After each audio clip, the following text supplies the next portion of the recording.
think probably we need to start our session now.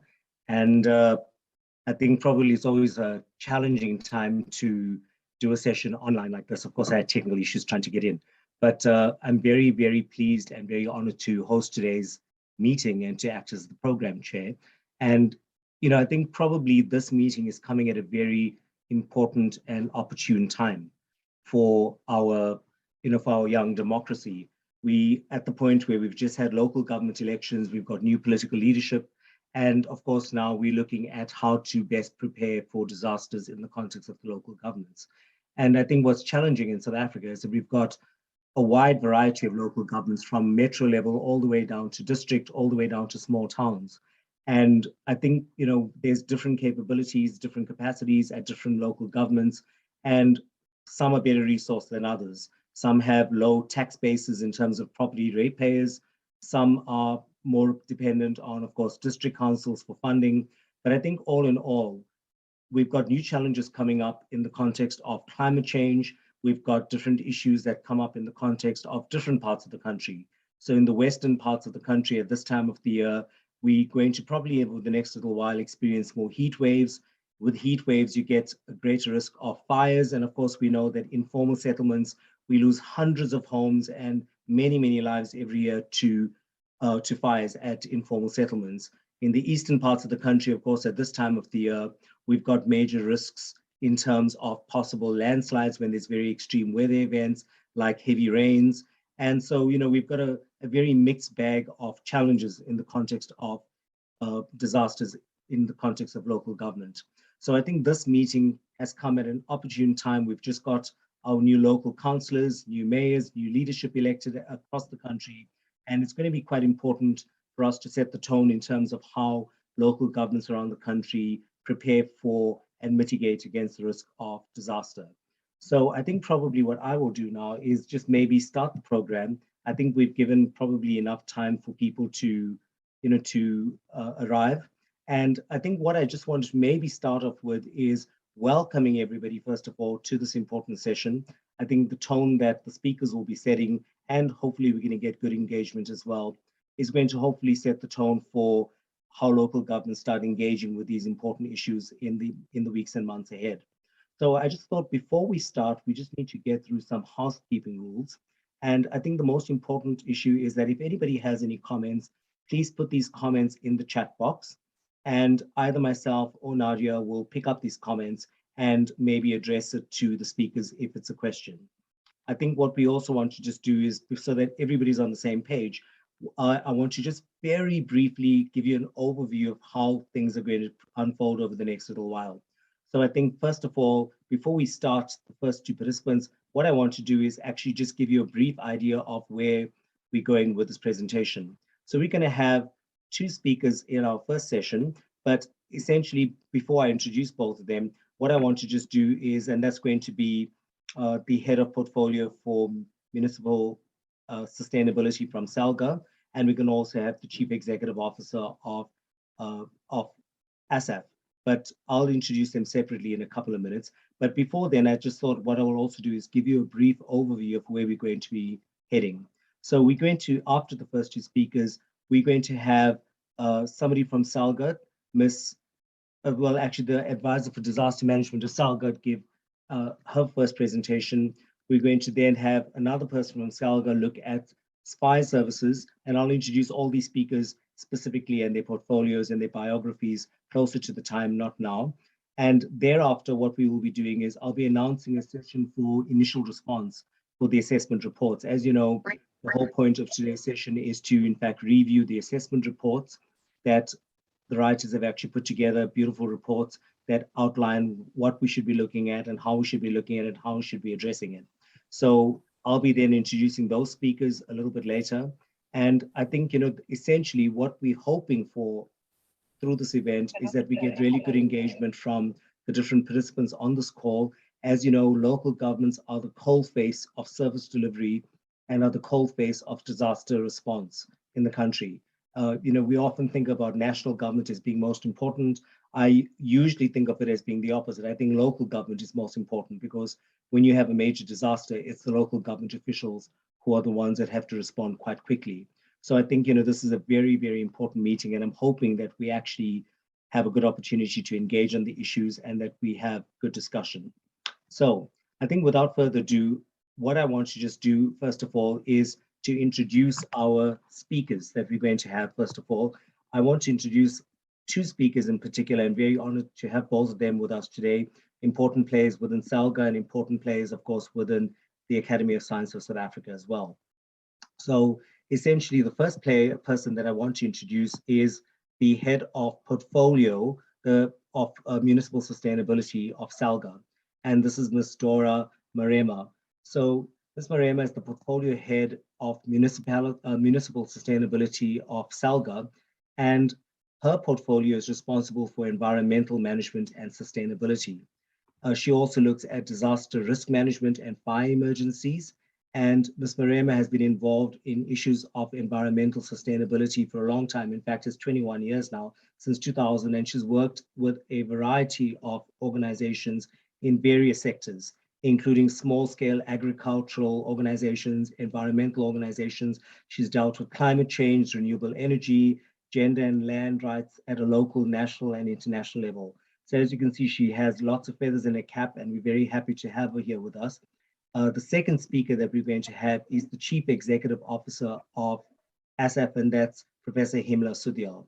So Professor Sudhyal is the Executive Officer of the Academy of Science of South Africa. For those of you who are not too familiar with ASSAf, it's a statutory body that has been established a number of years ago. And of course, it's probably the most prominent body of its kind on the African continent. It has a rich history of excellent scholarship, and it's essentially one of the, if not the apex body on science policy formulation for South Africa.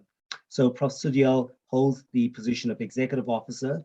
She's by training a research professor in human genetics at the University of Witwatersrand, and she was a principal medical scientist at the National Laboratory Services, the NHLS, previously. For anybody who's in the field of genetics and genomics, they will know that she's excellent and is so well known in the field of genetics. We're very happy to have her as a South African, and she's done groundbreaking work on genetic research into the people of sub-Saharan Africa, and her studies have identified some of the oldest DNA of any humans anywhere in the world, and of people living today. And that's as a result of her groundbreaking work. So at the end of the day, what her work has done, just to bring us grounded back here, is that her work has helped to prove that in fact humans have modern humans anyway, have evolved in the area that is known as Southern Africa, or South Africa in particular today, for a very, very long time. So with our two excellent speakers, I will hand you over to them. So first and foremost, I'll hand you over to Ms. Dora Marema. Thank you so much, Prof. Singh, and thank you for all of you colleagues at ASSAf for the partnership that you have really established with us at SALGA. We are excited to have work together to put this session. Thank you so much, and I know that it is a follow-up from a session that we had towards the end of last year while we were still in the middle of this research. Just a brief introduction into what SALGA is all about, and we are the South African Local Government Association. We are an autonomous member-based association of all of the 257 South African local governments, and we have a national office based in Pretoria with 9 provincial offices scattered throughout all of the 9 provinces. So we account to our members through our constitution, which was amended in 2016. And we also have got a governance framework regulating our structures and mandating processes. We are governed by a national executive committee, and which comprises of our elected councillors, primarily mayors and office bearers in municipalities, that is responsible for the affairs of the organization between the national conference and the members' assemblies, which are the highest and second highest decision-making bodies of the association, respectively. We are headed by a chief executive officer with chief officers that are responsible for the various areas of operation, both in focusing internally and also focusing externally in supporting municipalities. We are listed as a Schedule 3A public entity, and therefore accountable for our revenue and expenditure in terms of the Public Finance Management Act of 1999. And we are called to account to Parliament annually on our performance and expenditure as a consequence of our listing in terms of the Act. So this is just in a nutshell in terms of who SALGA is. Our mandate is basically to lobby, advocate, and represent municipalities. We are also an employer body. We act as an employer body representing all municipalities and by agreement, all our associate members as well.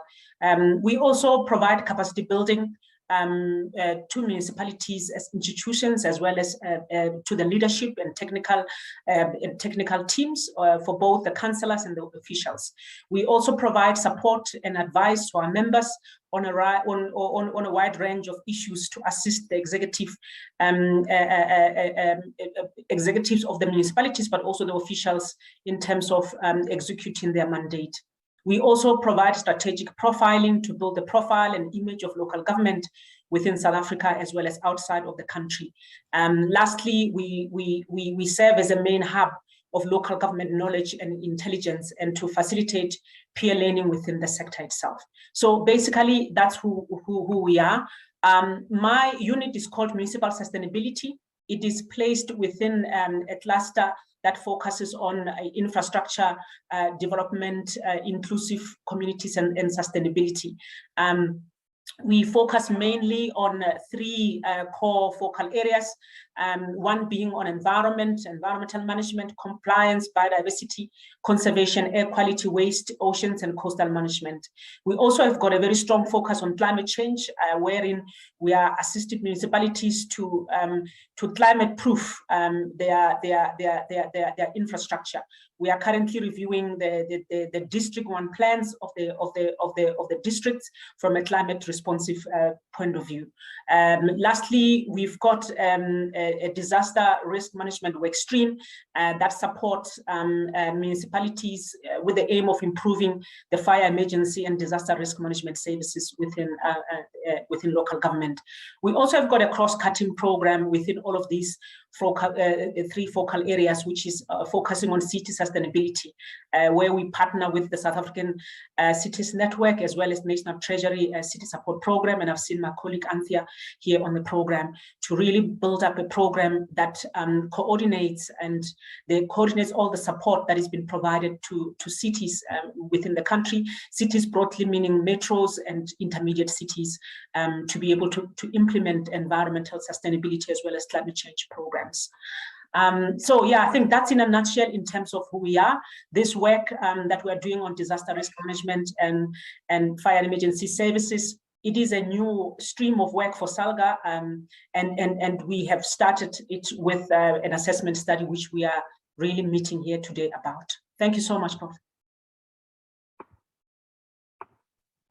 Thank you so much. I'm now going to hand you over to Prof. Sudyal, who will give us an overview of ASSAf. Thank you. Thank you, Jerome, and good morning, colleagues, and want to echo the welcome to one and all at this webinar series. Firstly, I wish to thank Jerome Singh for taking on this role.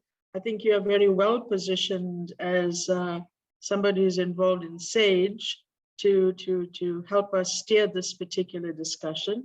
But at the same time, I'm very honored that we have now had, as Ms. Marema has said, a meeting now for the second time. I must confess, when we met the first time, it was really an eye-opener to understand the kind of operational activities that SALGA is responsible for. And it was at a time when they were reeling from the effects of what was directed to them from March, given the COVID-19 disaster management plan. Nonetheless, it's given us an opportunity to bring our respective fields together. Whereas with the SALGA initiative, as we've heard from Ms. Marema, her portfolio looks at various activities. And from the last meeting, I learned that they have research units serving different portfolios. And the nice thing about this sort of synergy with the academy is that the Academy has academics who are experts in various topics niched around the country. And so it is my ambition that we fostered a good working relationship so that we could utilize the expertise and knowledge base from within SALGA and match that with the equivalent within the Academy so that we have a stronger team of operations addressing the challenges that we face. We've recently come out of the COP26 meeting in Glasgow. The Academy participated in at least 2 or 3 events, and we have learned exactly what Ms. Marema has been saying about the challenges that we face with respect to, fire, flooding, and droughts. Last night we had very, very heavy rainfall throughout Johannesburg, and I've just seen some pictures of some of the flooding effects in Germiston.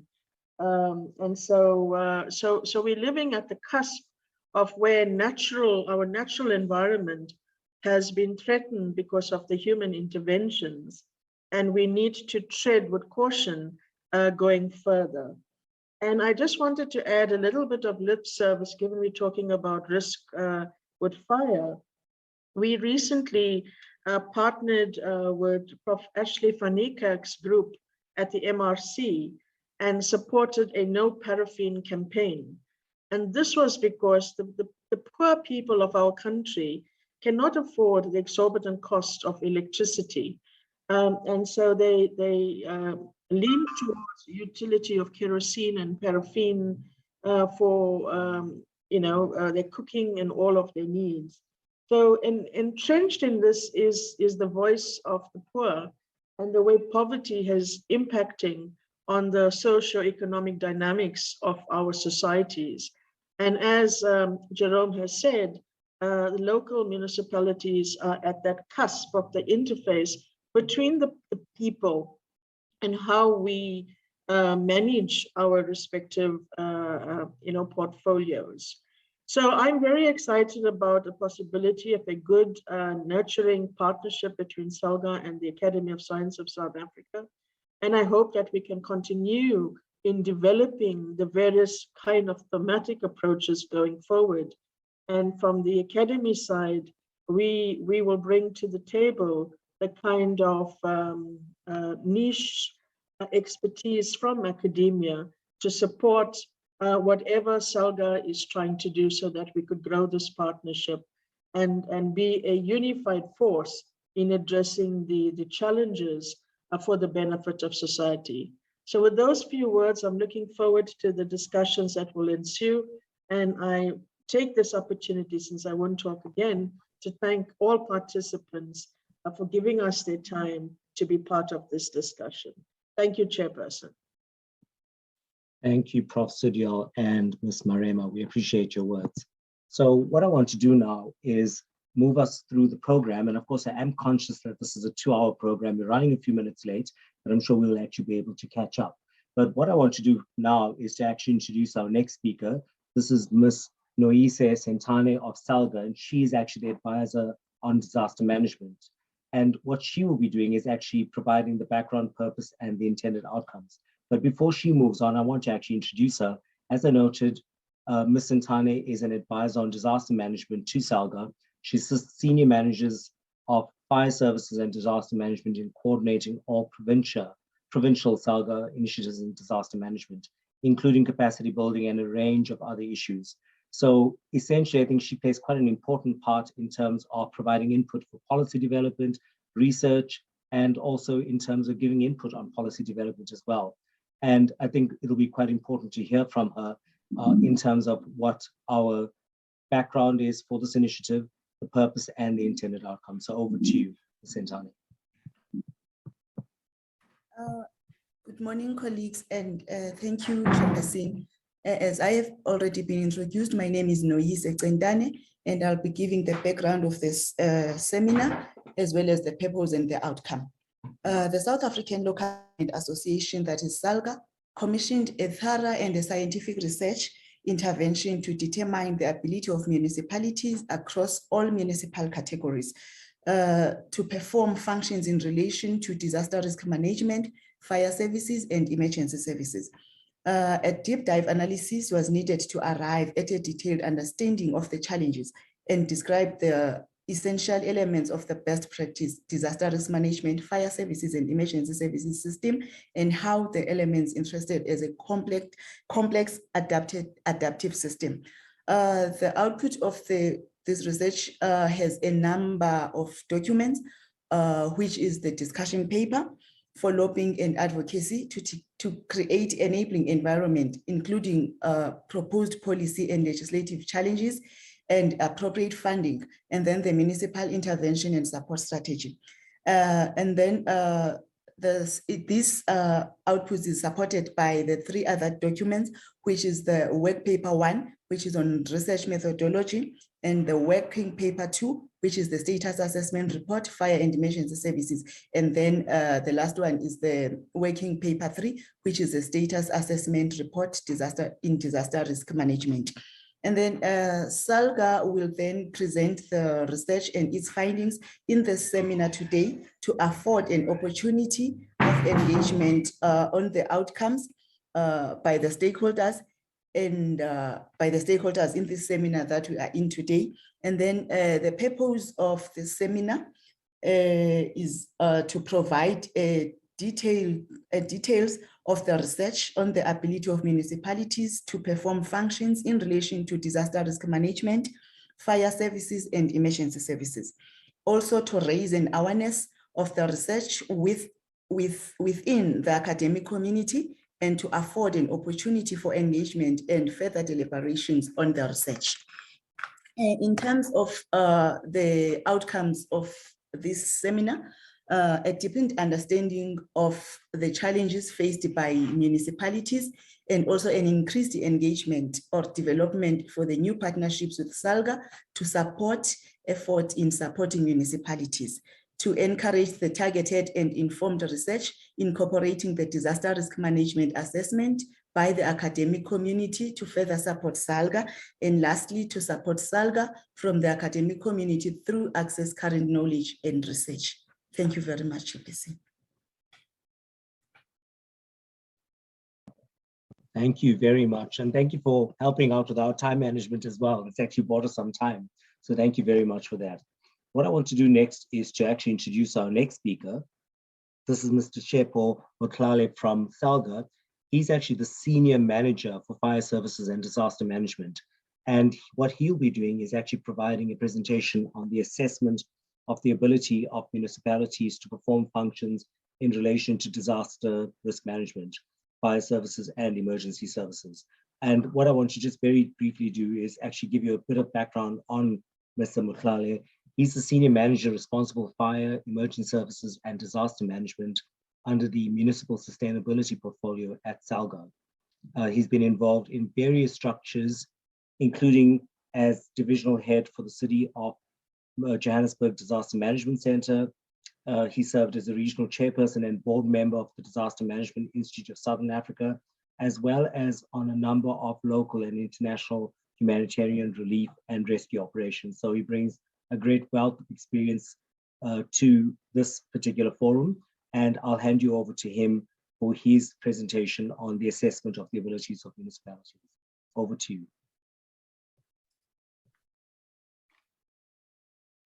Good morning, Prof. Singh and ASSAf community, SALGA, acknowledging the Chief Officer, also acknowledging the portfolio head. I struggled earlier on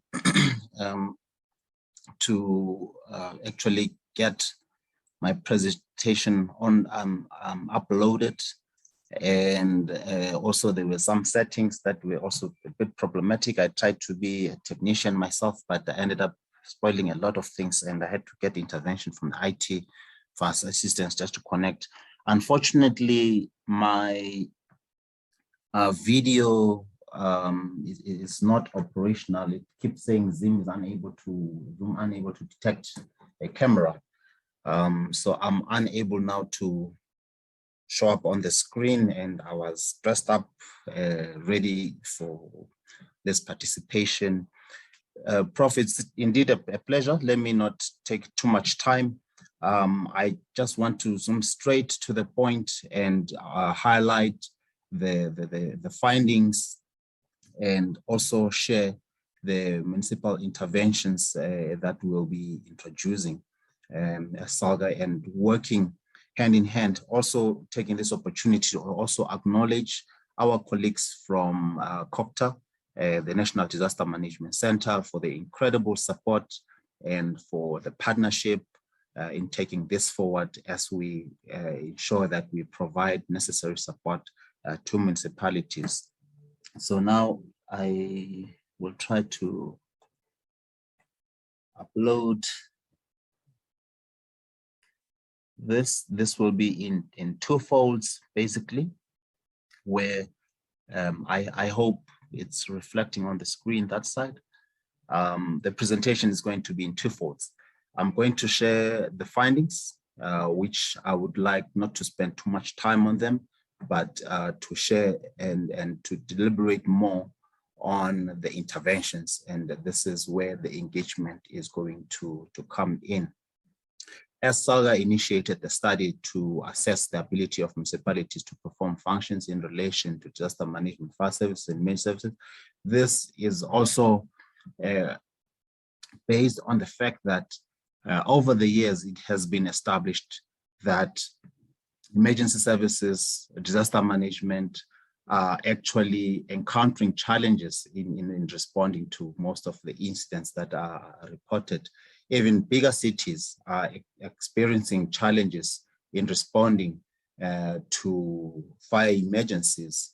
We will also take into consideration that there is also international standards that are also set for response, and it's often a challenge that as our municipalities are unable to meet up with even those international best practice, looking at the turnaround times. There is also a recent publication of Circular 88 indicators, which also prescribes now for turnaround times in terms of now response for fire emergency services, as to how should the operation be conducted, also looking at the incident command systems. So all those play a factor. So in terms of now the study that was indeed undertaken, there was a process which now assessed these indicators, looking firstly, which are started with fire services and then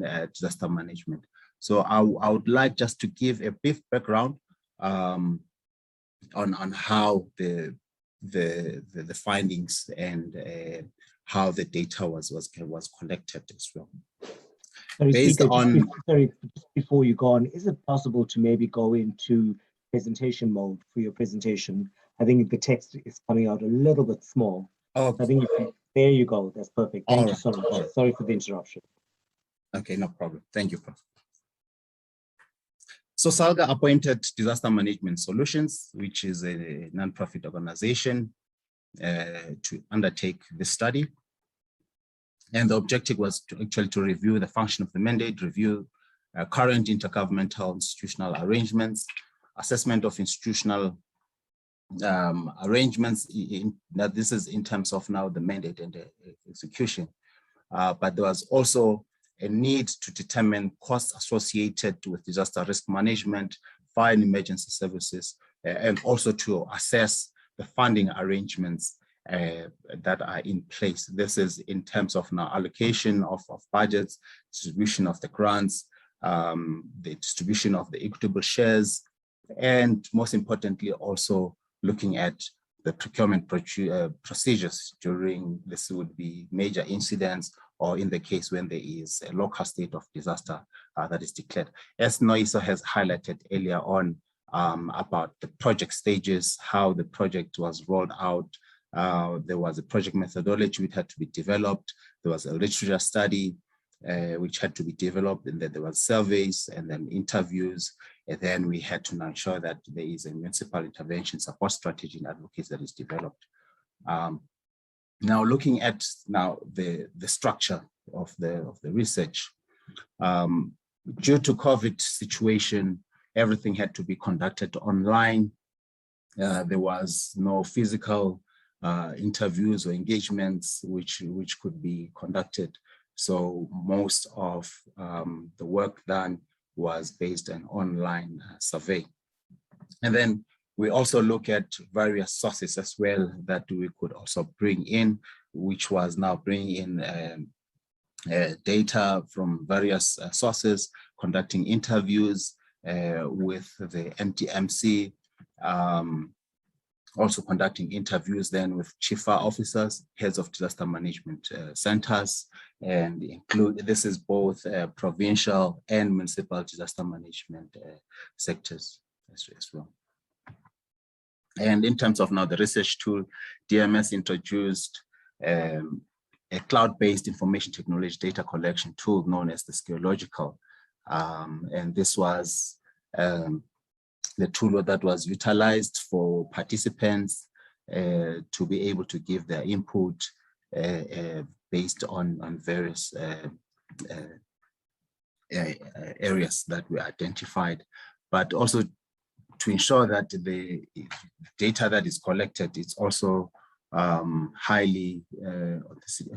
it's of high quality and significant in terms of now the quality. Looking at the data gathering methods, stakeholder engagements were then conducted, and there was a series of virtual workshops which were hosted and facilitated by DMS together with SALGA and the other partners. There was also hosting of webinars where there was distribution of the link to the research with clear instructions.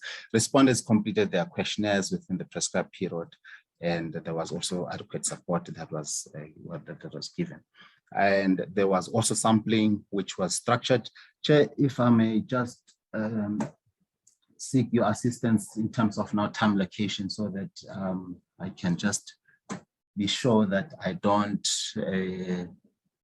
consume too much time. So you're due to finish your session at 10:50. So you have approximately 15 minutes left to finish your session. All right. Thank you very much. So there were structured interviews that were conducted in the sampled areas where we looked at all provinces, basically. And this is a list of provinces that had to be interviewed, including the districts. And unfortunately, I need to also just disclose this in advance, that in terms of now the collection of the data, it was through a sampling process where there was a nomination of municipalities, starting from district, metros, and then local municipalities. So the study, it's at a micro level, not a macro level, where we can say then, based on the findings, therefore, that we can say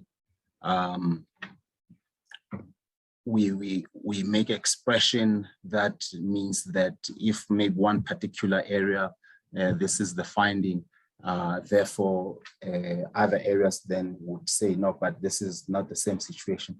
So at this moment, what we tried to collect was just basically at a high level, but also ensuring that this also looks at the key issues in terms of now the mandate, in terms of execution, and the current status.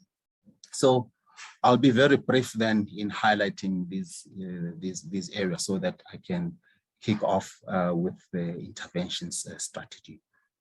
In terms of now the functions, starting with disaster management, there is a framework that is in place, which is currently under review.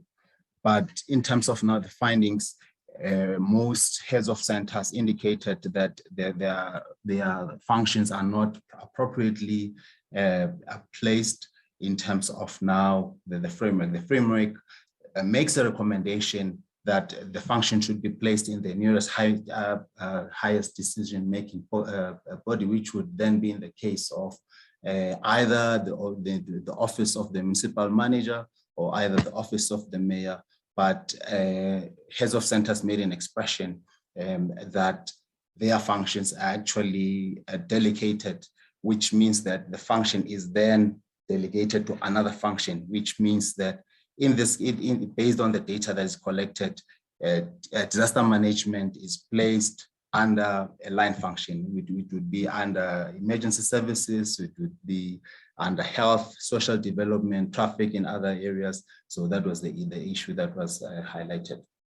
Then there was another area highlighted of the appointment of the heads of centers, which heads of centers made an undertaking here, stating that appointment of the heads of centers, in some cases, this is based on secondment, where there would be a senior official that would then be transferred to a particular, from a particular department, transferred to disaster management to head the function.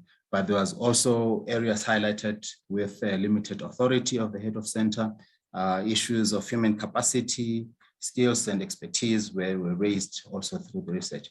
But funding arrangements were also highlighted as not appropriate. This is coming from, in terms of now prioritization from allocation of budgets. There was an issue there. Inconsistency of the procurement of procurement processes during local state of disasters.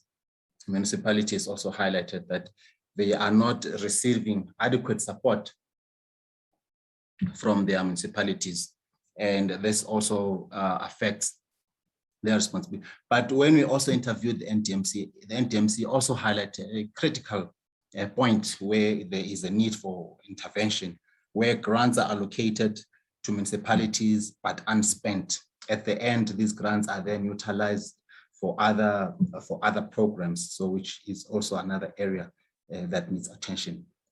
And participation of DRM programs, professionalization of the function is still a challenge, and there was an indication of political interference as well in the process. But intergovernmental relations issues were also raised. Limited integration of disaster risk reduction programs into IDP, also highlighted. Disaster management plans which are not regularly reviewed, and there is also guidelines that have already been published by the NTMC, but municipalities have not actually aligned and ensured that they update the plans in utilizing those guidelines. Municipal disaster management frameworks, which are not adopted by council, frameworks which were developed during the 2010 World Cup, but not yet updated. This is also in the case of the plans. And then lack of disaster management, information management systems, which is also another area that is highlighted, and also SOPs for response. And then coming to, I will just skip the other slides because of the time. And then coming to fire services, there was also quite a number of areas that were highlighted. This included issues pertaining to legislation, the Fire Brigade Services Act, and also implementation now of various legislations in that regard, and also now the introduction of the white paper on fire services, which actually one would say currently addresses the main challenges that we are experiencing with the current legislation and is of an intervention. But most municipalities have actually welcomed the development of the white paper, acknowledging quite a number of areas which have been highlighted. But there was also another challenge of the poor compliance of SANS 100-900, in relation now to these standards that have to be adhered to.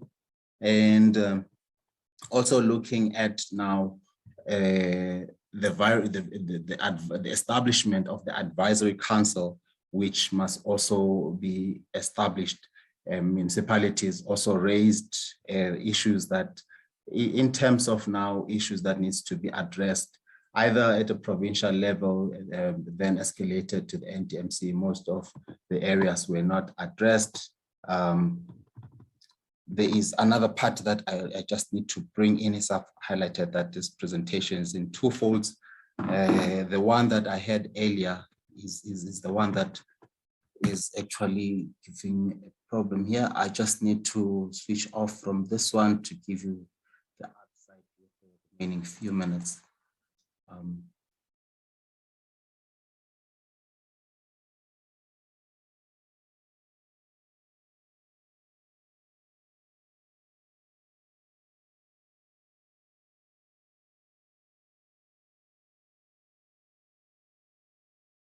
So the next part, Chair, will be basically giving then the high-level view and the interventions and support strategy that we would like to implement, and the programs which we are putting in place, and the support mechanisms that also needs to be in place. But at this moment, I want to just go straight to the points where there is actually the interventions. This is basically just the background. So I will just start here. Okay, start looking at the funding arrangement, because this is now the key issue that most chifa officers and heads of centers, as respondents in the research, have highlighted as the main issues. So what we also identified as the critical mechanisms, we had to now, from the findings, break now these findings into three and put up a support program to ensure that there's three in these focal areas. So the focal area number one looks into the institutional arrangements, and under the institutional arrangements, that's where we looked at, mostly the governance areas. This would be the areas such as the placement of the functions, and then secondly, and then it would be the area of appointments of the head of centers, appointment of the chief officers, and also this is also in line with the mandates. And then the second focal area, then it looks into the funding arrangements. Funding arrangement, this is where we're looking now, allocation of the budgets, where we're looking at distribution of the grants, etc.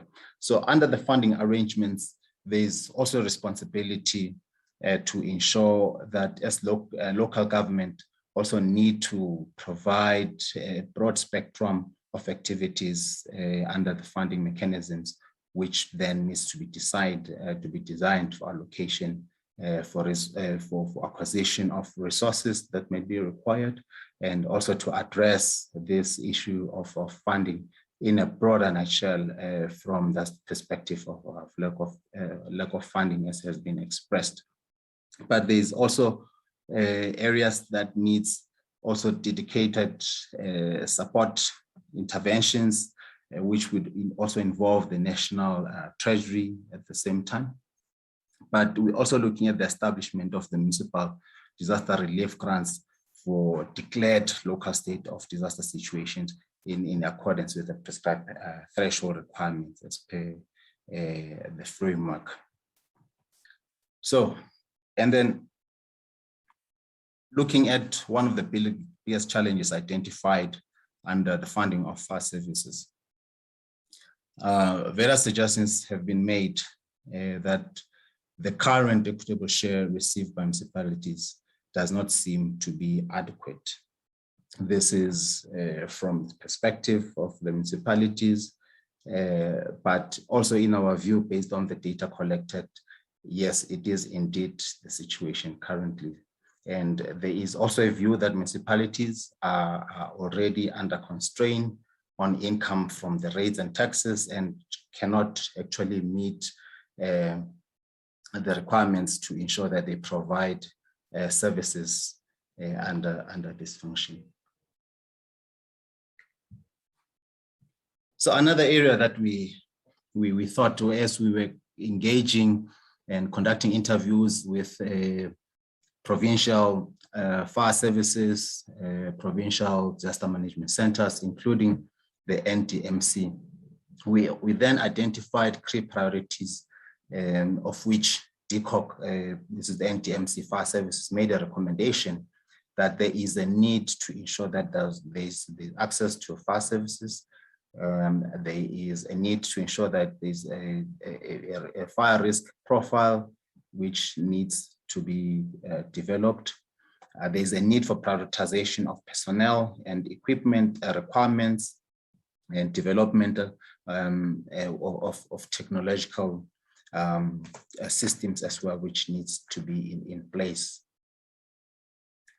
And then there is a need as well for following priorities which have been identified during consultations with fire departments in municipalities, that firefighting operations is still remaining a critical issue. Fire safety and prevention and related services are also a priority. Immovable capital infrastructure such as fire stations, fire training facilities, it's also another area that also needs more support into. And then ongoing capacity building and related services is another area. Then there is the need for fire engines and related and other related appliances that needs as well to be prioritized under this area. The National Treasury also to identify funding streams for priorities and to ensure that funding is made available for all municipalities that render the service in line with the powers and functions. Sorry, Speaker, I thought I'll just give you a quick heads up that your time is up, but we'll give you a couple more minutes maybe just to wrap things up. Sorry, just. Okay. All right. Thank you, Chair. And then coming to disaster management in terms of now the recommendations for funding arrangements, there's a need to enhance a guideline that details the criteria for which costing is required within the disaster risk management function. This includes areas that would range from the establishment of an incident management fund, which is then the responsibility of the municipality.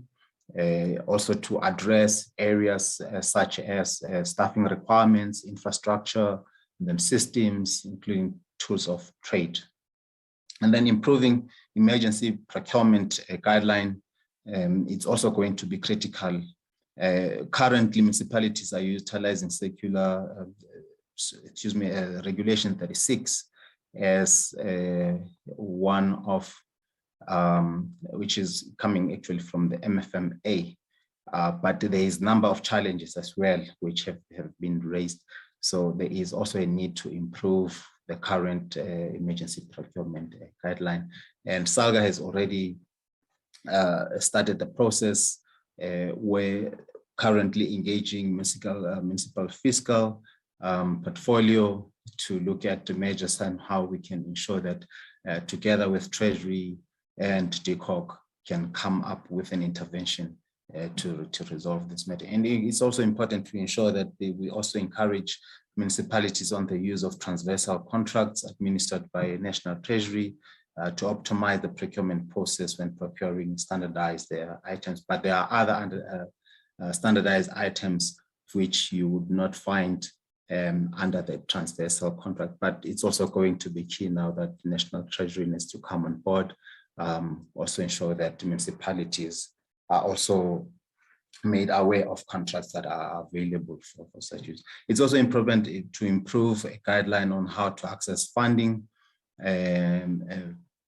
This is basically for municipalities, organs of state, for both proactive and reactive requirements in disaster risk management.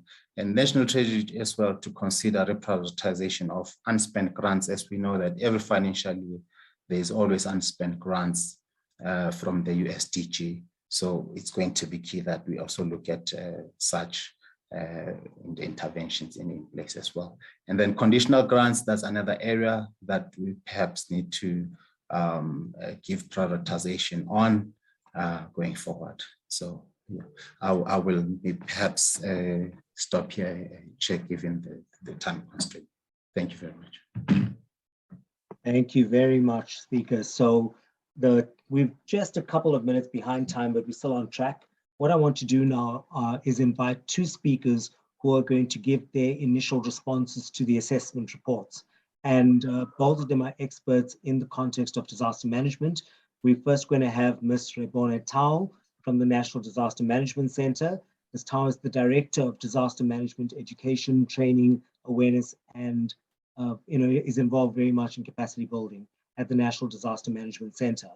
The next person who will be giving an assessment or initial response to the assessment is Ms. Patricia Zweig, and soon to be probably Dr. Patricia Zweig. She's recently submitted a PhD in Geography and Environmental Studies at the University of Stellenbosch, where she has been teaching disaster risk studies since 2011.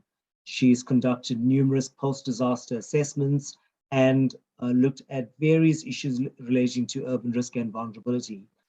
In this regard, she spent many years working amongst low-income communities, particularly in informal settlements, and developing a passion in that work for community-based research and outreach activities. She often works in collaboration with partners external to the university. So both Ms. Zweig, soon to be Dr. Zweig, and of course, Ms. Tao have got excellent backgrounds to give their initial responses to the assessment. So they've been briefed in advance as to what to look out for. And I'm not sure if they've had an opportunity. We've had a couple of comments in the chat as well. I'm not sure if they'll speak to those issues that were raised or those comments and feedback, but if not, then we can maybe come back to it after they've given their assessments. So over to you first. I think we'll go to Ms. Tao first. Thank you.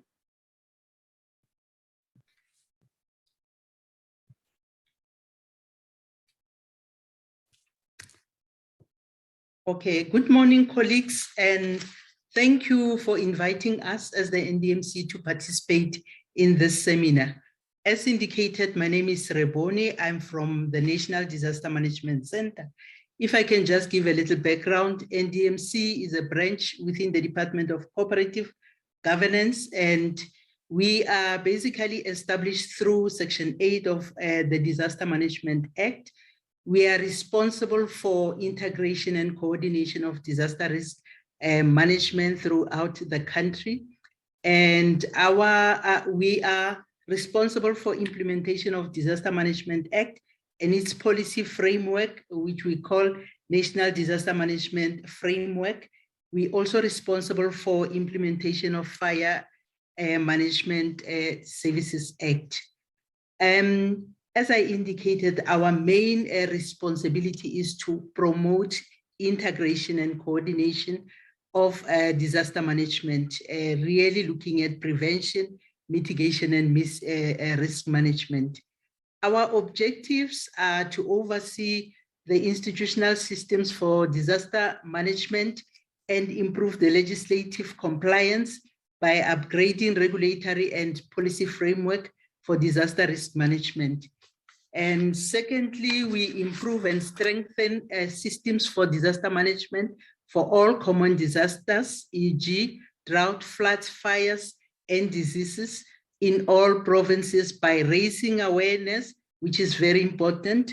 We raise awareness about the impact of disasters and on an ongoing basis. And lastly, we coordinate effective integrated disaster management and fire services by developing and strengthening regulatory and institutional framework on an ongoing basis. And let me also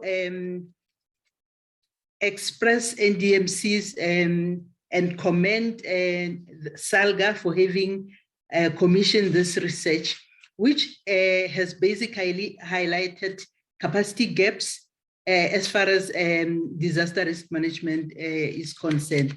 I must also indicate that the findings, the research findings correlate with the resolution of the 2020 International Day for Disaster Reduction. We annually commemorate IDDR, and when I looked at the findings, they really correlate with what was resolved at the last IDDR. One of the lessons that we learned, we were commemorating in the background of COVID-19, and COVID-19 basically availed a platform for all of us as government, as stakeholders within disaster management, an opportunity to reflect whether what we are doing in terms of disaster risk management, are we winning or, and it highlighted quite a number of challenges that were also identified by the research conducted by SALGA. One of the lessons that we learned is that service delivery was inadequate. For example, we were saying people must wash hands, but unfortunately there were areas where communities did not have access to water. So it highlighted the water services and sanitation challenges. Another thing that we noted was that most departments and stakeholders did not have disaster management plans, which are a prerequisite for us, to manage hazard within our functional areas. One of the items that was also noted by the department, by the research, is the location of disaster management function. Currently, as I indicated, we are a branch within the Department of Cooperative Governance. When you go to provinces, they are also a branch within the Department of COGTA, provincial COGTA. At the municipal level, they are also under a section, but the management of the function is under the the municipal manager. So most of the time we find this challenging. And one of the resolution was that we need to refocus and look at the possibility of locating this function at higher, government echelons. For example, in the case of NDMC, it would be best to be placed in the presidency. In provinces, a provincial disaster management center to be placed in the premier's office, at the municipal level, at the mayor's office or the office. So that is one of the things that was identified during the IDDR and also by the research. The funding mechanism was also identified, and from the NDMC, we have already reviewed the funding mechanisms, and in other words, most of the resolutions, the IDDR resolutions, have already been actioned from NDMC, from DCOG, the location, in terms of location of the function. Work has been done by GTEC, and it is currently being considered by the minister, and that addresses the location of the disaster management function. And the other important things that was noted during the IDDR commemoration was the need for capacitation of councillors, so that when they take a resolution in terms of development planning, for example, they must also identify the need, to also consider the different risk that goes hand in hand with whatever development program they want to implement. Not only that, but when you look at service delivery issues, every service delivery, every function has got its own hazard. So as politicians or as leaders within the municipal space, we need to make sure that leaders are empowered. Not only them, but the officials and also communities at large. We need to raise awareness about different hazards in their localities and ensure that they take action in terms of reducing such hazards. For example, of them locating themselves within the flood lines and so forth. So we really need to continue with a capacity building. The other need that we noted was the need for mainstreaming DRM. And very often when you talk about disaster management, people think about response where they see tents being provided, but the Act really moves away from the response disaster management to a proactive, where we prevent, where we mitigate and prepare timeously for disasters. So there is quite a correlation between what has been found by this research and what we currently know within the NDMC. Chairperson, not to waste time, that is where we are.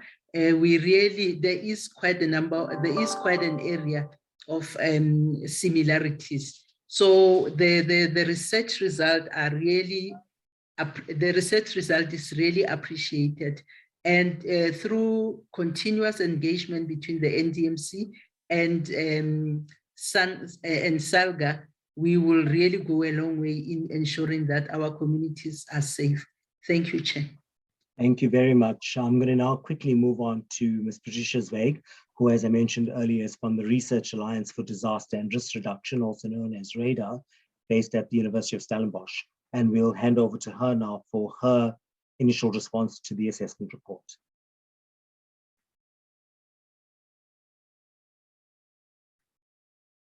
I think you're on mute, sorry. Okay, sorry. Good morning to everyone. This is Trish from a very windy Cape Town this morning, and thank you first and foremost to SALGA and ASSAf for this wonderful opportunity to review this critically important study, which RADAR has also been flagging for many years, was a very, very necessary thing to do. I live up in the mountains and I have very bad internet connections. So for the purposes of just keeping this audio running and to keep to time, I'm going to cut my video at this point. I was given 5 minutes. It's quite challenging to fit this in, so I'm going to head straight in. What I've decided to do is to pick out some key, really salient points which stood out for me from the study. I think despite the small size of the survey sample, which was a little bit regrettable, though obviously not the fault of the service provider, given the lack of response from a lot of municipalities that were approached, we found that the report was really delivered really key insights and offered some very credible solutions. For me, it was interesting to note the differential capacities, the variable institutional architectures out there, and the funding challenges that currently face our local municipalities. And given this variability, we feel that blanketly applied solutions should be avoided in favor of those that perhaps are more custom made for the local context. Given that local municipalities are mandated to provide these critical services that have been reviewed, the lack of funding, as I think everyone before me has noted, especially our municipalities with low tax bases, actually serves to increase risk in these poorly resourced and underperforming municipalities, effectively recreating the spatial inequalities of the past, which is very sad. And although many local municipalities rely heavily on centralized funding allocations, the report suggests that little of any of this is allocated to capacitating or developing local disaster management or fire and emergency services. In fact, the study found that disaster management is generally perceived to be an unfunded mandate. And this results in many municipalities actually trying to avoid responsibility for it, often shifting it to the district level. So despite the amendments to the Disaster Management Act, little, if any, shift seems to have occurred, especially in the mindsets of those who should be developing the disaster management function at the local level. Similarly, the fire services are still not considered a basic service and thus don't receive an adequate allocation of resources from the municipal fiscus. Where funds are being allocated for these functions at the moment, we found that they're generally for response, as Ms. Tao also mentioned, while funding for more proactive risk reduction is seldom being considered. So it's more about let's be able to respond rather than how we can sort of avoid having to respond in the first place. This study also suggests that the role of disaster management is often misunderstood by municipal staff themselves. So it's perceived to be a non-revenue generating function, and this typically ignores its revenue saving potential. In other words, the cost benefits of disaster risk reduction, which outweigh the costs really of responding. So disaster management really needs to be understood more holistically as a responsibility of all line departments in a local municipality, shifting away from the current siloed approach so that disaster risk reduction and resilience building, words and terms we hear a lot about now, are integrated more effectively into development planning, into programming, and also, of course, into project implementation. It's all very well to put it into development plans, but we need to see implementation on the ground. The report wasn't really clear how this transition could be achieved, other than to suggest quite aptly that it needs to be encouraged among higher level officials so that it permeates downwards. Given the current lack of intersectoral and interdepartmental collaboration and collective effort, it was also noted, and has been noted in other studies too, that it seems that the critical link between disaster management and service delivery, which Ms. Tau also averred to, is still not being made. But it's interesting to note the better integration and improved multi-sectoral approaches at the local level that seem to have been developed in response to the pandemic. Fundamentally, we feel it all comes down to good governance. As noted in the recommendations, and especially in working paper 3, political and administrative functions should be separated. And this would ensure that disaster management functions at the local level are not interrupted by political change. The issue really is that short political cycles lead those in office to foreground more immediate and tangible development priorities, while longer-term risk-reducing efforts are repeatedly being sidelined. Shifting administrations, such as what we're likely to see now straight after the elections, often result in new brooms sweeping clean. And this often, Radar's research has noted, reverses developmental gains and undermines planned risk reduction activities and resilience efforts that have already been planned. The study notes a critical lack of municipal resources. In this regard, Radar's own research has noted how fire services today, for example, cover very extensive areas, responding to the needs of much larger populations than previously, yet their capacities have not been developed in parallel with this growth. Rapid development has seen the establishment not only of new residential areas, but also new and expanding commercial hubs, industrial parks, and informal settlements. Add to this the development of small local airports, which we've seen along the Garden Route, and it's easy to understand how stretched fire services have really become. So the study quite correctly notes the critical capacity shortfalls that face our municipalities, with many areas outside of the major metros lacking even 24-hour service centers, while maintenance and servicing of vehicles and other equipment is grossly inadequate and even non-existent. And that effectively reduces the existing resources we have. We need to get them back into action. So given the identified funding and resource constraints, the proposed white paper on fire services, though intended to be more proactive and inclusive, incorporating more community outreach and awareness activities and risk reduction, seems somewhat utopian rather than realistic, given the shortfall in services currently faced in South African municipalities. And lastly, the importance of key individuals, the critical relationships they establish and nurture in their local areas, suggests that the mentorship of younger colleagues by those approaching retirement is critically important. While professionalization of personnel is also key, however, it should not privilege education over experience. And here the RPL processes, which are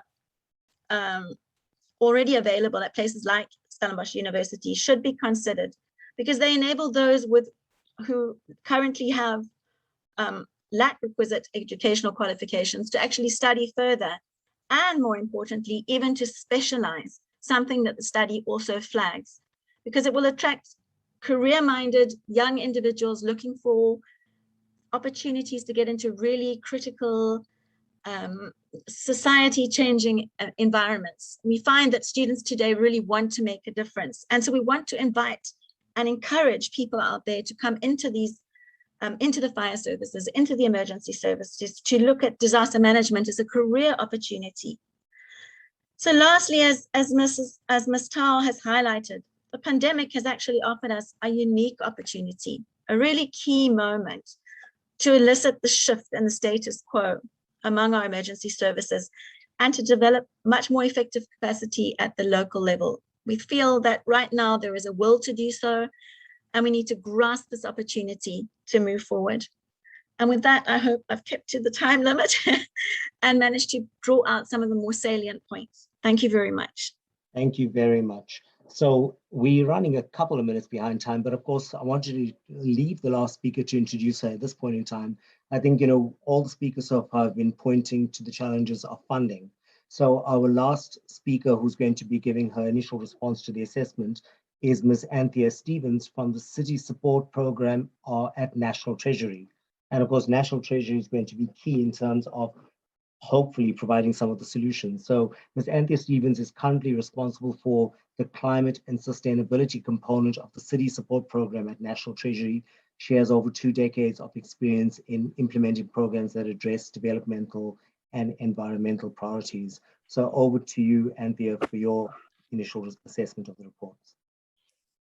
Thanks very much, and still good morning. Good morning to colleagues who are participating, and to colleagues in SALGA, to the other speakers as well. Thanks for the opportunity to engage you on this, and congratulations on this very robust piece of work. What I wanted to do in the short time that I've got, and well, let me just come in first on my introduction as National Treasury with connection to budgets. Well, not connection to budgets, but as you quite rightly said, I'm with the City Support Program, responsible for the work on climate and sustainability. And our work, we sit in intergovernmental relations in National Treasury, and we're looking at working and supporting reforms in the system where needed to strengthen the role, particularly of cities, the 8 metropolitan municipalities, in advancing a city-led, sustainable, resilient, and inclusive growth agenda. And disaster management is certainly part of that, and it's something that we've looked at. And what interested me when I was looking at the reports was the very close alignment, and this is sort of being echoed by both the speaker from the NDMC as well as the previous speaker, on a common set of findings that are coming out from recent reviews on different aspects of disaster response, disaster management. And the same issues, in fact, have been highlighted in reports that we've done, working with particularly the city of eThekwini, where they approached the City Support Program. And I'm deviating a little bit from a response to the report, but I think there are very strong parallels here. eThekwini approached the City Support Program for support on how they can strengthen their disaster management response following floods that they'd had over the last couple of years. And this support was also offered during the context of the COVID pandemic. And a number of issues came out from the eThekwini lessons learned exercise, and this has been deliberated and ventilated in a couple of intergovernmental fora, and there's been quite significant implementation support taken forward by the city and implementation at the city level, as well as moves in the wider system, enabling environment, to take on board some of these recommendations. And counterparts at provincial and national disaster management were involved in this work, as well as others beyond the city itself. But there were a number of recommendations that came out around the funding environment, the funding and financing environment for disaster management, in terms of reviewing the financial incentives and requirements to encourage investment in mitigation and preparedness at all levels. And I think this message comes out in the reports, but it comes out in so many other dimensions as well, is that we've got to shift from being reactive to proactive and investing effectively, sufficiently in disaster risk reduction. And that speaks to what's been said by other speakers and the report about integrating more effectively into integrated development planning processes. Issues around optimizing the disaster financing chain, so the extent to which speed and delays come into the system around undertaking assessments, being able to mobilize funding off the back of those assessments and accessing response resources accordingly. That's been addressed and I think has been recognized quite widely in the system. And the procurement issues have also come up both at city level as well as national level. Building on a whole lot of these recommendations, which very much echo some of the aspects in the report, we've taken forward through the City Support Program another piece of work, which is looking at disaster risk financing and what can be done to widen the pool of resources and strengthen the financing and funding regime for disaster risk. And there are a number of recommendations in that process that are also triggering action in the system. And I think the point here is that, you know, the system is responding, and I think that's very significant and encouraging. But one is around working at a national level to explore the need for and opportunities for and the development of a national disaster risk finance strategy. And that's a conversation that's underway, certainly getting mobilized in the National Treasury system.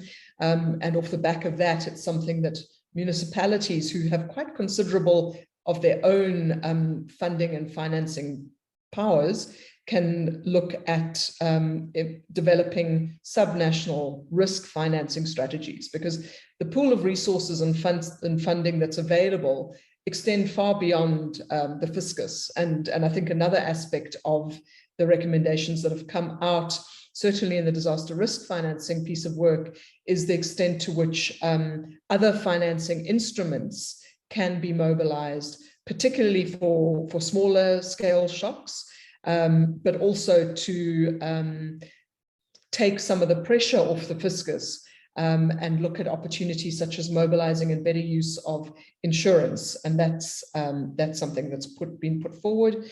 And there are other private finance mechanisms that can be put forward. There's a suite of recommendations that have come from our studies, which I think speak to the recommendations in the report around the budget mobilization processes. That's the intergovernmental work. Procurement we've spoken about already. There's work around looking at other more innovative financing mechanisms, as well as the contingency reserve.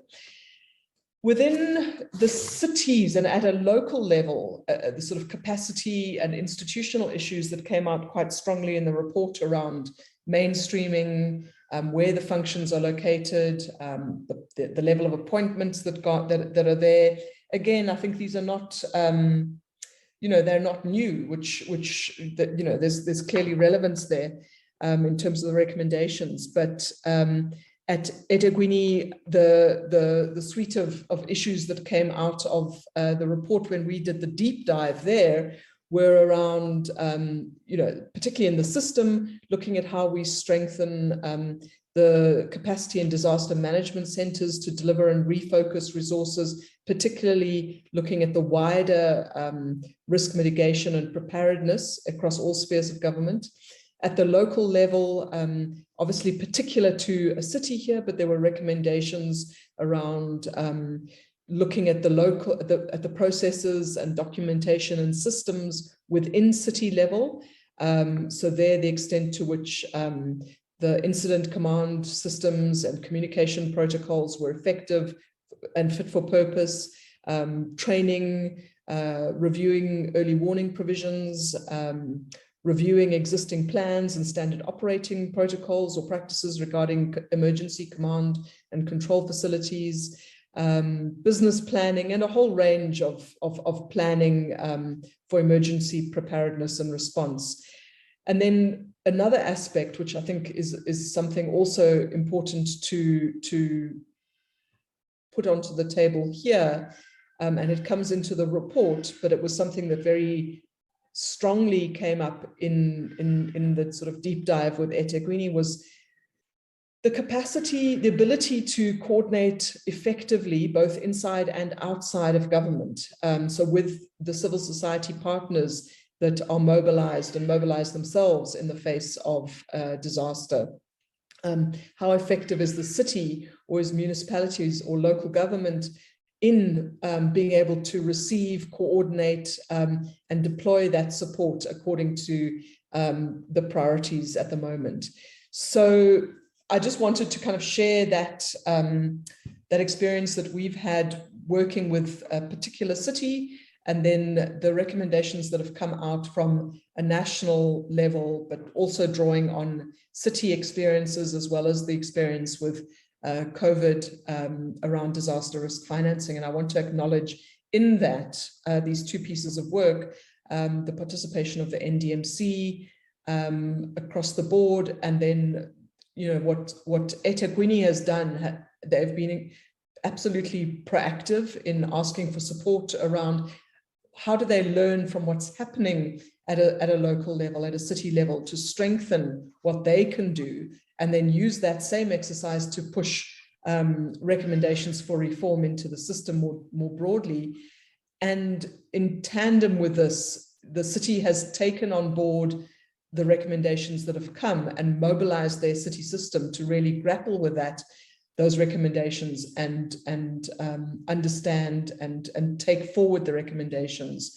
And I think that's quite significant, and pointing to the need for active, engaged, proactive municipalities when things aren't going well. How do we learn? How do we strengthen? Recognizing that it's not just city on own, but city in the wider sort of whole of society context, whole of government context, and how do you work with partners to institute and bring on board the reforms that are necessary. So I think from the perspective of this piece of work, again, there's a mobilization of partners. There's a significant and important role that SALGA can play in terms of advocating for the recommendations that have come out of this work.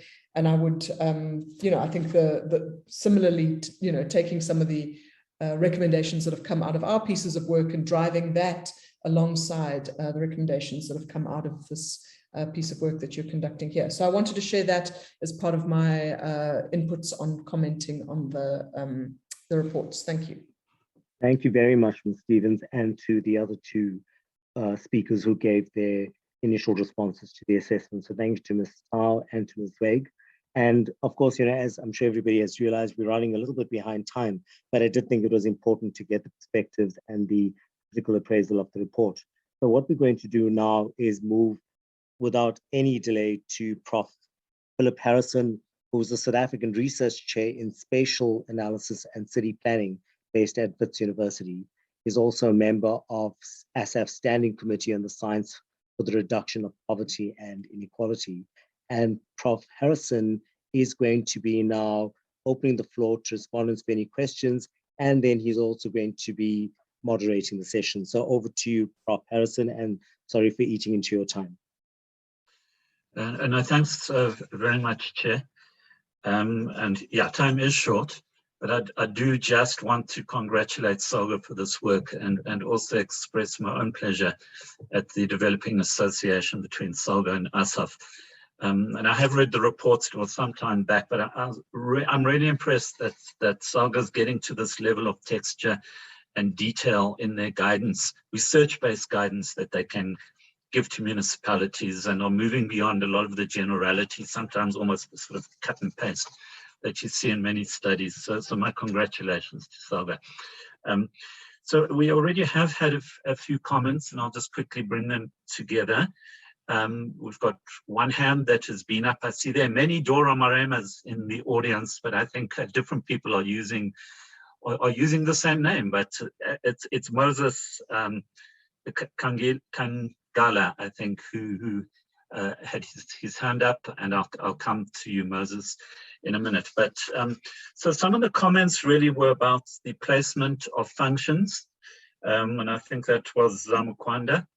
And I think maybe we could have a response again on this question of the placement of the function. I mean, it does strike me, for example, that it would work well if you have a mayor or city manager who's really interested in the function. And then it would make a lot of sense for the function to be placed in a central office. But what happens, so this is a question that I'm posing, drawing on Sama's question. What happens really if you separate the function off from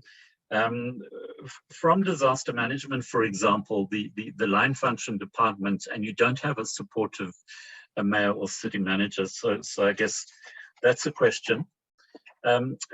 Louis asked questions around, I thought a very good question is, shouldn't we, you used the word nationalize, but maybe he meant centralize the control room function, and have a single service instead of a SAP service, an EMS service, a fire management service. So that's interesting. You also asked a question about the problems of the end user approach in terms of fire management. He might want to come in and elaborate further. But I think that's a useful question. Certainly in the presentations by Ms. Tao and Trish from Windy Cape Town and so on, this question of mainstreaming, and perhaps the plea, I guess, was for more guidance on really how to mainstream these functions across municipalities. So further thought on that. I think Pumza brought out one element, performance management. Can we use performance management really to mainstream? So that was raised, and Anthea's presentation I thought was really important because we need to hear from Treasury, but it did strike me that conversations between SALGA and CSP to synergize their work and to jointly present proposals would be sort of one of the key outputs of this symposium. So those are some of the questions, but let me then ask Moses to come in, and I think he wishes to reflect on the fire services element. If you could come in, Moses.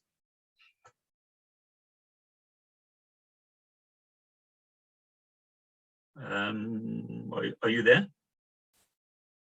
Perhaps you're on mute.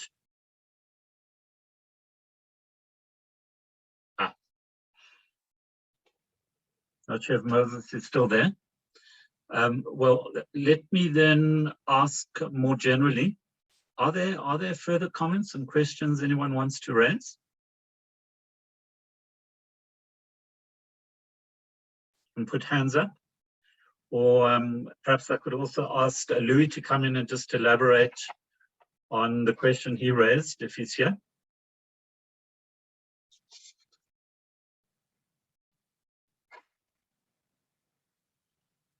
Louis, yeah, come in, please. You're on mute. Thank you. Can you hear me? I can hear you. Thank you, sir. So basically what we've picked up is with felt and forest fires, these things move incredibly fast.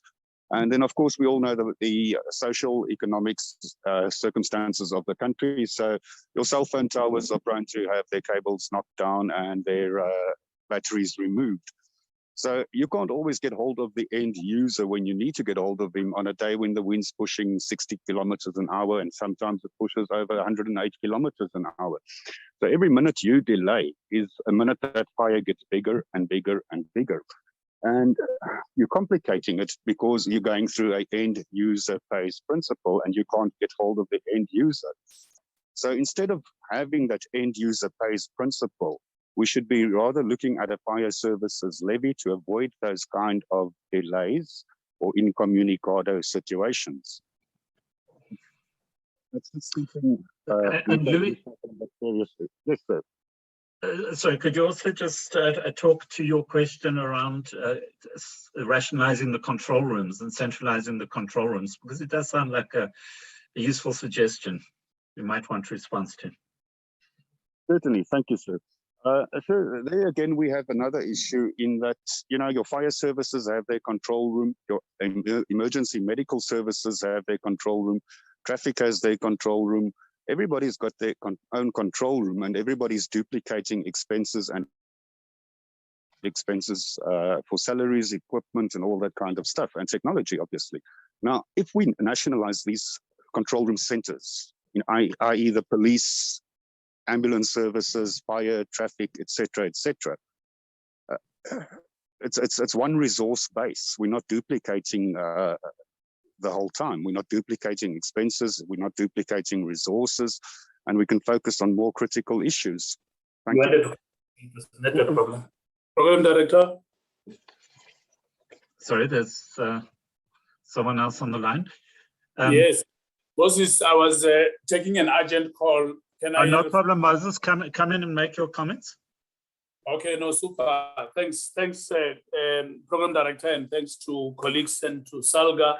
I thought I will raise a few things, particularly on the fire services part.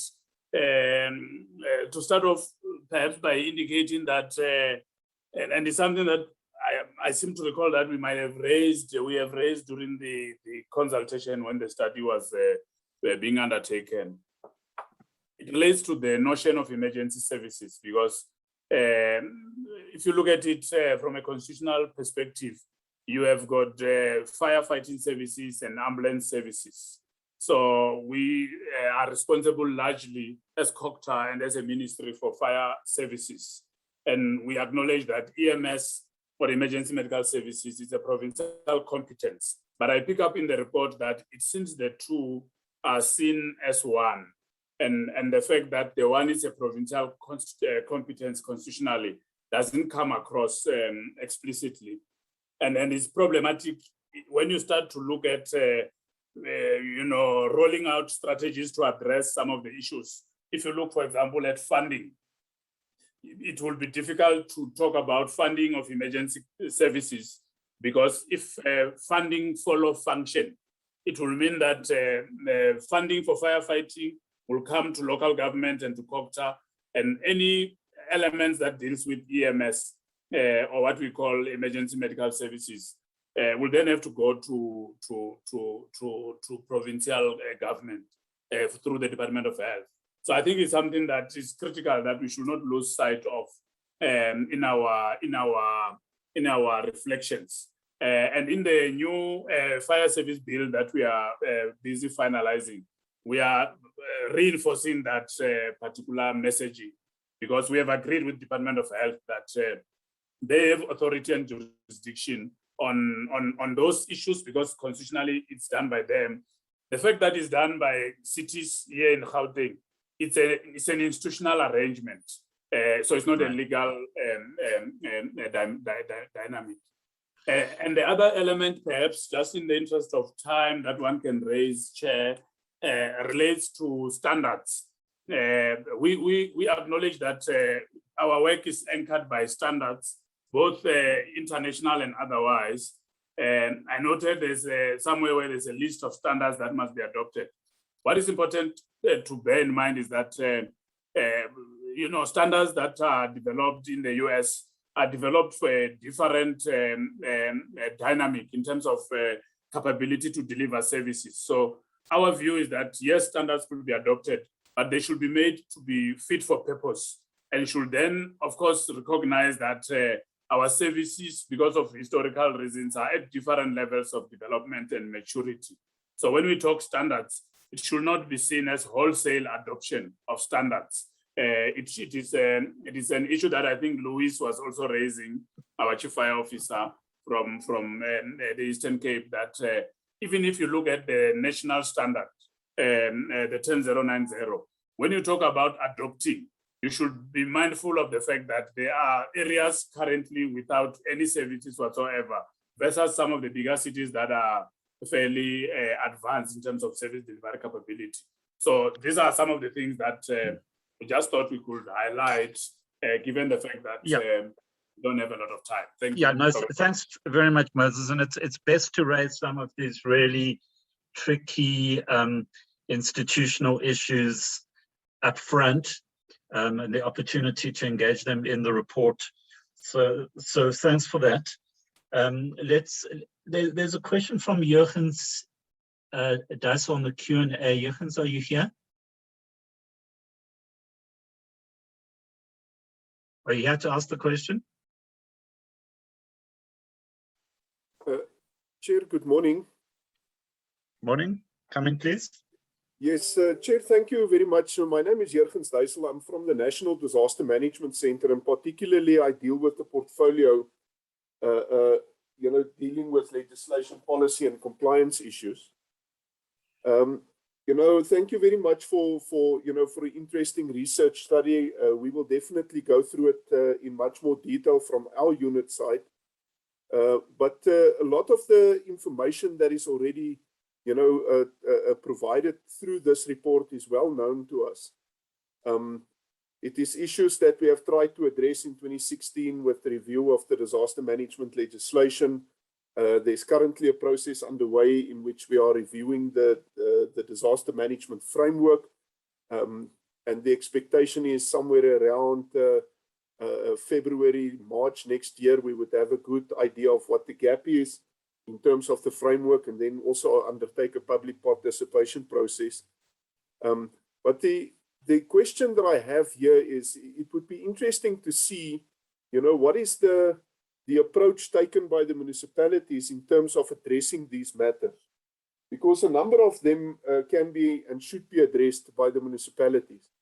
Moses spoke about constitutional, responsibilities, the assignment of funding, and these kind of things. And I'm just quite interested to see that where municipalities have identified, for instance, that funding is not forthcoming, whether that municipality in fact has a funding mechanism in place, whether they have tariff structures in place that if they render the service that they can, where possible, actually levy the income, etc., etc. Because by and large, we can identify quite a number of issues that needs to be addressed. But there are, in my view, some of the, some of these issues that should be and can be addressed at local level. And whether or not a call it the improvement strategy or enhancement strategy is in fact developed by the management structure, and whether that strategy is then tabled in, in the municipality through their structures all the way to council, in order for them to, for instance, then take concerted action to address those issues. Yeah. And then, Chair, perhaps while I have the floor also, I think but quickly, Jurgens, please, we're running out of time. Okay, thank you. No, I'll leave it at that, Chair. Let me leave it there. No, thanks very much. Look, there is quite a lot of detail in the reports that that the presenters weren't able to share fully, at least from those municipalities that participated in the survey. But we'll take your question. It is important to know what's happening locally. Let me check if there are any. I've got one or two questions, but let me see if there are any other hands. I'm not seeing everyone on the screen, so Nadia can assist me. Does anyone else want to come in with a comment or question? Philip, there is one more question in the Q&A box from Zamukwanda. Who's it from? Zamukwanda Temple. Zamukwanda, can you come in, please, and present your question?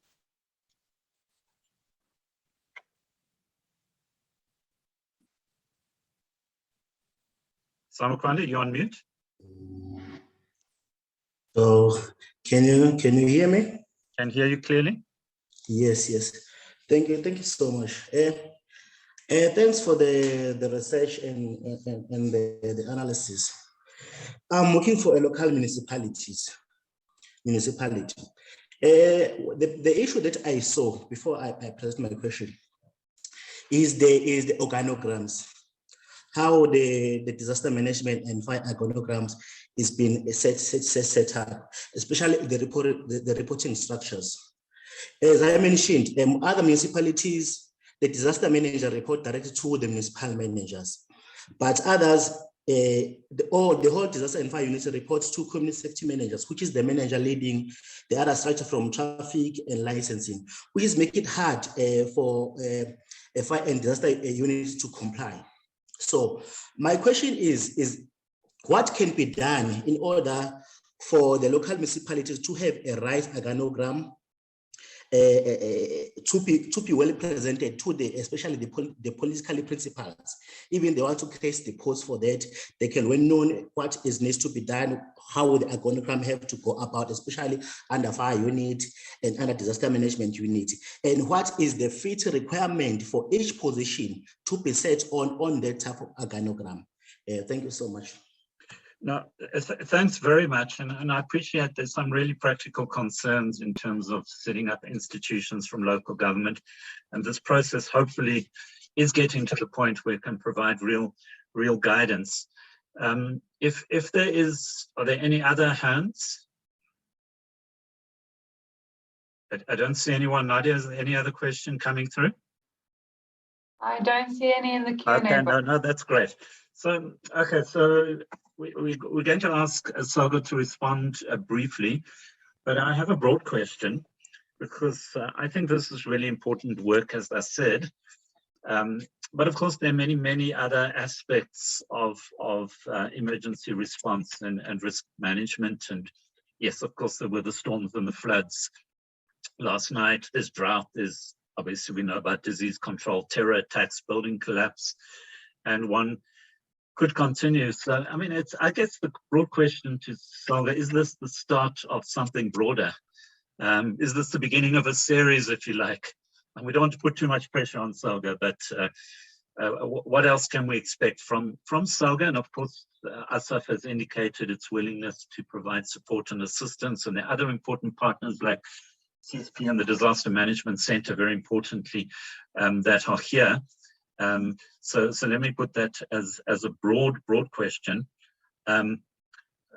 I can say, you know, I have been a senior official in city government in the city of Joburg, and I was the head of planning and urban management. And when I came into the municipality, I sort of assumed that when I came in, I would be told what my role would be and what my department's role would be in the event of a major disaster. But that never happened. Disaster and risk was always the responsibility of EMS, which was a quite marginal unit within the city administration. There was no simulation. There was no role playing in the event of a possible disaster. And I spent some time in the UK and also in China, and I realized municipalities did a lot of preparation. There was a lot of role playing and simulation in relation to potential disasters. And so I'm also wondering whether we need to go further in terms of what we're prompting municipalities to do. But time is running out, so let me pose the questions back to SALGA. You don't have to respond to all the questions and all the comments, but you might want to pick up a few of them, whether it's Noyisa or Chepo or anyone else from SALGA, before we hand over for summary and highlights. Thank you very much, Prof. Harrison. And in fact, the person who's going to be speaking on behalf of SALGA is Chepo. And essentially what he'll be asked to do is to conduct a brief summary, highlights, and take-home messages from discussions. And of course, maybe if it's possible to very briefly respond to your challenge to SALGA. Just to bear in mind that we've got 15 minutes left, and we've got the executive officer of ASSAf to also do a vote of thanks and to close the event at the end. So we'll try to keep to time. We've got 15 minutes left and 2 more people to speak. So Chepo, we'll just hand over to you just to give your summary or your thoughts and your highlights and take-home messages. Thank you. Thank you very much, Chair. And we also note input and comments that is coming from different sectors, and which is actually helping us even to strengthen this support strategy even further for municipalities. I like I would like to first start with the comment that was made by a previous speaker on the need for development of a disaster risk management finance strategy. This is going to be key. And as we are finalizing this review of the National Disaster Management Framework, this is another area that is key, that we are trying to ensure that it becomes as practical as possible. When you read the framework, there is prescribed thresholds in terms of now allocations and how municipalities should actually structure their budgets, especially for disaster response and for disaster relief planning. However, there's still a need as well for us to try be as proactive as possible, more especially start now focusing on disaster risk reduction planning instead of just response and reconstruction. So there's a need for us to enhance this strategy as broad as possible. And this is where even the NDMC as our partners plays a huge role even in advising us that in one of the areas that I highlighted earlier on, that grants are allocated for disaster response, but municipalities are not spending. At the end, these funds are utilized for other programs. How do we ensure that we put up a strategy that protects also such funds so that they are not misused for other functions?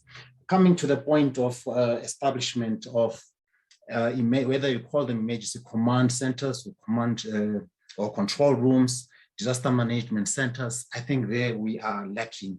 And this is where, working with the NDMC, we also need to ensure that we develop standards that would assist. This goes hand in hand with the disaster information management systems, which currently is not in place. We utilize various systems during the World Cup, but post-World Cup, we don't have a system that we can say it's a standardized system that works across the country. And the establishment of the 24-hour control rooms for fire services or for emergency services, it's also another issue. In some of the districts that where we actually interviewed, there is no structure in place at all. Communities normally utilize would phone firefighters that they know of if they have their contacts, but for those that don't have such access, it means then when there is a need for response, there won't be any response. So there's a need even to develop guidelines. There's guidelines that we developed for establishment of disaster management centers, but in line with now the control room centers, the white paper on fire services is also making an expression on that. So we need to ensure that we also develop guidelines to assist these municipalities. But there was also an input on whether we should consider nationalization so that we have one resource base. When you look at the previous resolution that was released by National Treasury on public safety structures for communication, there was a recommendation that there should be utilization of a TETRA system, which is a system that is currently utilized by the South African Police Services. So in other districts, it has been proven that the system is not so much functional as the high sites are not so much active where there is mountains, but perhaps we can improve on that. And a possible consideration in that regard would be supported where we could now say we have full control now over our communication system for emergency services and disaster management. So I would support such a point moving forward, Chairperson. And then on the standards, Dr. Kangale has raised a very powerful point that now we want to benchmark with countries that already have very strong resources in place, and considering some of the districts where even the function does not even exist at all, how do we now begin to compete? We will find out, yes, the standards are there, and but is it fair? Because that's another question that we need to put into consideration, looking at the various systems that are in place for the functions to be to implement the mandate. I would say we're still not there yet. I stand with Dr. Kangale there. We also need to ensure that we also look into this issue of the distribution of resources, which is also based on population numbers, and the SAPS 100 990 also makes such provision. So perhaps we also need to find an expression on how now do we ensure that we also upskill or also improve the current capacity levels in the municipalities, even in areas where the function does not even exist at all. These are the main issues. And then on the part of the structure, the placement, there's a need as well to consider development of guidelines in that regard. And as the DPSA has also published now regulations for professionalization, these two sectors also need to be factored in: fire services and emergency services, and disaster management. We need to now prepare, working now towards this goal to ensure that in the professionalization, there is also that improvement. And we've been working with professional bodies, DEMISA and SAISI, and they also in support of this professionalization process. and there is already basic requirements that have been developed, for starting from chief fire officer level. There would be basic requirements coming to the head of center. There will also be basic requirements that needs to be met. And we're also trying to run away from this thing where now, as it was expressed in the study, that because there is also issues of political interference that have been raised, where even appointments of heads of centers, chief of fire officers is influenced by political structures, and only to find that we have unqualified heads of centers and chief fire officers who are responsible for this task and entrusted with these powers and duties. So that's also going to be key. Role-playing simulations, we are trying now to ensure that through the provincial fire services and disaster management centers, we also now begin to get involved and encourage even other provinces. I know Gauteng is also quite leading in terms of role-playing simulations. Cape Town is also leading at eThekwini, but we also need to put more support even for other provinces as well, so that we can also ensure that we encourage municipalities to conduct simulations. In the worst case, there is a recent one that was also coordinated through the NDMC with the South African Police Services, which was also great. And there's also an oncoming one sometime around March with Gauteng. So yes, we also need to ensure that this is also fast track. And then there's a speaker that also indicated that there is also a need for performance management now to be structured in line with now the legislative imperatives and the indicators, which is going to be key on how we push forward this as a matter based on the mandate as well. If I've not covered other points, I'm not sure if Ms. Marema would like to add anything from her side, or maybe if there is any further clarity that I need to put, I'm happy to do so.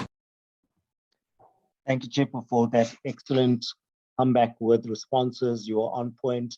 And I think the big challenge now is to translate these great ideas into some sort of action and figure out how to make our conceptual proposals a reality. But what I'm going to do in the last few minutes that we have is to call upon Prof. Sudial to conduct the vote of thanks and to close the event. We've got 5 minutes left and we're hoping to finish on time. She did very graciously decide that she would need only 4 or 5 minutes to wrap it up. So Prof. Sudial, over to you to do the vote of thanks and to close the event. Thank you, Jerome. And colleagues, I must say this has been a fascinating discussion. And I think we have realized that there's merit from us engaging with the likes of SALGA. We have heard brilliant presentations from SALGA representatives, as well as colleagues in academia. And as Jerome has said, we can do all the necessary talking, but the actionable initiatives are to actually translate this into action. So these are huge challenges for us. We have many challenges on our plates that we are dealt with on a daily basis. And I want to appreciate every person who contributed to the discussion, to the participants who contributed to issues, raising points in the chat and in the Q&A. And I wish to thank Nadia, my colleague, for putting the plans together and engaging with all necessary parties to allow us to have a very fruitful discussion today. I know that we had to put this meeting off in lieu of activities that were going on in the country, but I think the wait was really worth the while. And I look forward to continued engagement with the team from SALGA. And thank you one and all for being here today and allowing us the opportunity of your presence, your intellectual abilities, and for formalizing arguments to achieve the objectives that we set ourselves out. Thank you all and have a good day forward. Bye for now. Thank you, Professor Dial. And just in closing, final post-closing closing is just to thank Nadia for amazing work of doing all the secretarial related stuff to put this amazing event together. So thank you, Nadia. And thank you everyone for your time and your attention, for the great participation. We really do appreciate your input. And hopefully we're going to take some concrete actions from the good ideas that have emerged from here. So with that, I'll close the session. Thank you very much. And we'll hopefully be engaging with you again.